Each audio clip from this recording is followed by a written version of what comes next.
Hey, what's going on, my friends? Welcome to my YouTube channel. My name is Victor, and today's video is going to talk about 5 things that experienced Lightworkers do every day. Because I started sharing on YouTube, I happen to run into a lot more people who are very deep in this process, and I've noticed some commonalities among them. Other teachers, other healers I communicate with now because I have the social media presence, and it's been really interesting. And I want to share with you some things I've noticed that almost all of them do. I do, my wife, people I know do, that I really credit to me having a lot of success with this awakening process, so that if you are doing it, great, and if you're not, then maybe you can consider, if these ideas resonate, you can start incorporating these into your life to more quickly accelerate yourself. It's always faster to emulate those that you're interested in. So if you're somewhat new on this process, or maybe going through a little while, and you hear that people who've been going through for a long time are doing these things, and you start doing them, it will accelerate your process tremendously, just like any sort of mentorship scenario. Before I get into that, let me just let you know, if you're new to my YouTube channel, I offer everyone a free guided MP3 meditation that I made myself. It's for people going through the awakening process to help them wake up to their own ability to heal themselves with their mind. And it's totally free. There's a link down below. Go ahead and check it out if you like. And with that said, I'll go ahead now and get into the 5 things. Number 1 is all of them that I've run across have a routine, a daily routine to keep them balanced and to manage, as Tony Robbins says, to manage their state. Our state is like how we're feeling, and that's of course in flux dramatically when we're going through this transformation process. And with that as a underlying premise, it only makes sense to be proactive, to do something to influence our state so that it's ideal for us. If you have something important to do, but you have some doubts coming up to process, that's not going to be very helpful. That's going to really screw with your potential.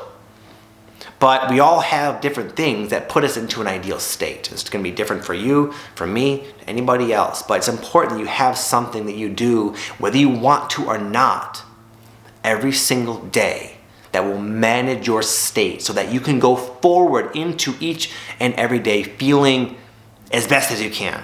And that too will fluctuate. For me, I wake up and I meditate. I don't have my stuff here, but I have little earplugs I put in. I have these little beads I count mantras. Usually I'll visualize my future because that puts me into a good state. I exercise.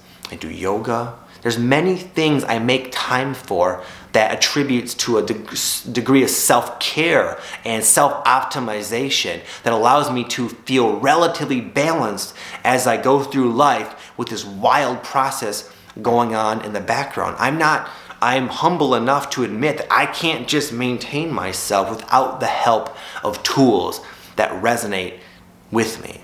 I used to be a kind of a cocky light worker. I don't want to do anything. I don't want to meditate. I don't like the confining routine aspect of it. But you know what? I've been humbled, and I've learned that there are, I need it. Usually I notice if I stop meditating for a day or two, I feel fine. But after 3 or 4 days, I start to feel more unconscious, more egoically driven, more self-interest is influencing everything. So I do all these different things to keep me in place, and every single experienced lightworker I've ever met has some type of routine. Number 2 is they stay flexible.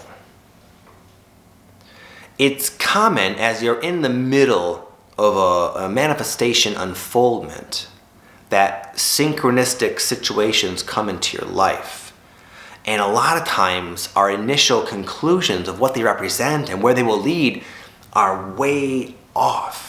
Maybe you've been looking for your soulmate, or looking for a new career, and you get a call on the phone that says, "Hey, I got a soulmate for you." No, just kidding. "I have a new job opportunity. It's exactly what you like. Will you come down here and do an interview like tomorrow? We can start you as early as Monday." Oh my goodness. This is it. This is the job. Yes! And you get in there and you're like, "I don't like the vibe of this place. The interviewer is sick. He didn't come into work. Damn it." Okay, I try to keep the faith. Kind of got this delay thing going, messing with my nerves. I have to get this job. It has to be this.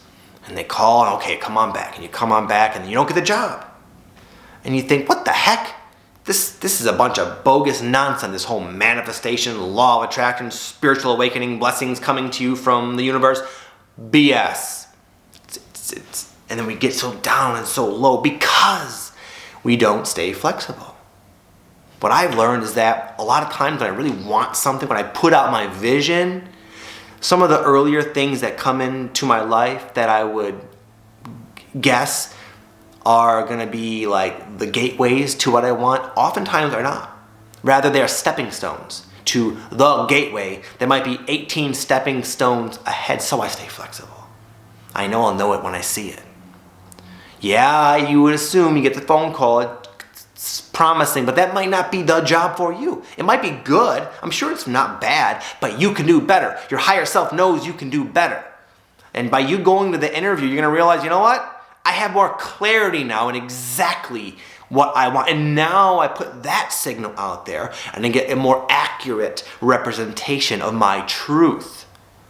But because of this, the way this works, you can eliminate driving yourself insane and getting so down if you can just remain neutral and trust the process and remain flexible. You'll know it when you see it. Number 3 is they make time for healing. So many people reach out to me saying, Victor, what the heck is going on with me, man? I'm a mess. When is this? How long does this last? When is it going to be over? What do I do? How do I stop it? How do I get back to normal? There's no more normal. It's about embracing a life with a primary theme of healing and self-discovery. And with that premise in mind, it's advantageous and wise to embrace that, to accept, to yield to it. And say, okay, if the theme is healing, it would be smart to do things that heal me, to make time for healing, because that's what you came to do. That's what you came to express. And there's a million things out there that can help you heal faster, more deeply, more smoothly. And when you make time for it, you stop accumulating baggage, and you go through a process where you just start to unload, and you get lighter and lighter and lighter and lighter. And yeah, you're awakening the energies. They're going to help you do that regardless, but it can be a lot more uncomfortable, a lot more unnecessary, challenging things coming into your life, forcing you to adapt and change, or you can do it willingly and consciously by simply making time for healing, which will imply different things for different people. I love ayahuasca. I love the plant medicines. I love meditation. I love yoga.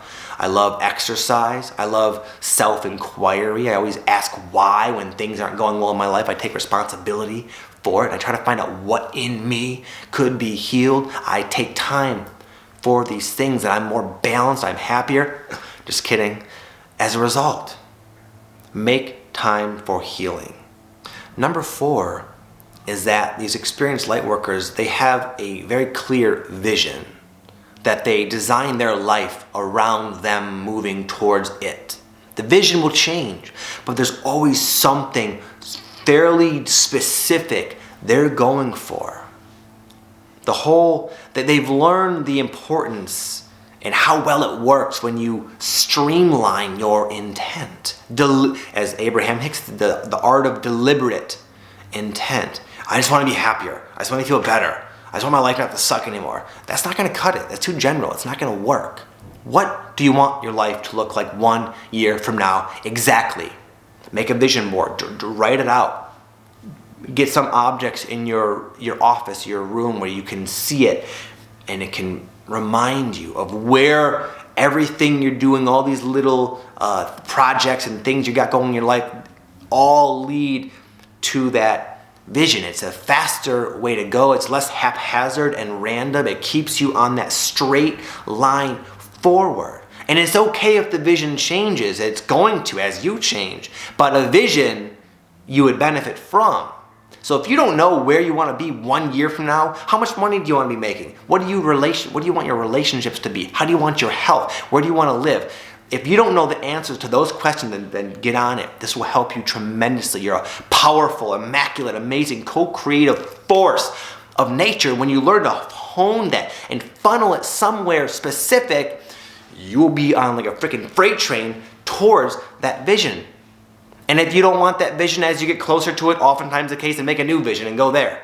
And the more you do this, the clearer, the more accurate your visions become, the faster you achieve them, the faster you grow, and the happier your life is overall, in general.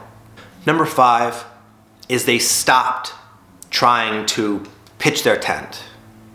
David Icke has this analogy about pitching your tent. He says you grow up, you find out who you are. Okay, I'm a Christian, I'm a Republican, and I'm a mathematician by trade. There's my tent. I'm not budging. I put all the time into these definitions of myself, these ways of being, these modes of operating, and that's it. I don't want the work. I don't want the stress of changing. It's easier to sit comfortably in my warm tent. Experienced lightworkers have burned their tents. They live off the land. They're free. They're always adjusting, fine-tuning and tweaking all aspects of their life, not seeking a finish line, seeking greater alignment and more and more and more alignment, which because you're changing so quickly, you're going to keep seeing different things to tweak. It's just a constant life of tweaking, basically. But if you embrace that, you alleviate the burden of finding your tent, your tribe. It doesn't exist. You're dynamic. You're a dynamic, multifaceted, multidimensional force of spirit. You're not going to find a tent that can house you. You're too big. You're too powerful. So don't try. Take advantage of your accelerated growth, that whether you take this advice or not, you're experiencing, and use it to constantly tweak your relationships. There's always information about relationships and how you could be more compassionate, more loving, or set more boundaries, more assertive, etc. Tweak those.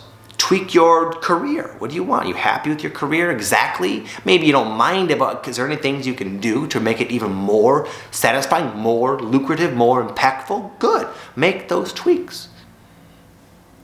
What about you? Are you living, are you waking up with energy and happiness in your life? If not, why? What tweaks can you make to make it so you wake up happier and with more energy each and every day? Tweak away. Anyways, my friend, that is my video for the 5 things that experienced lightworkers do in my experience and just my own life and just interacting with them.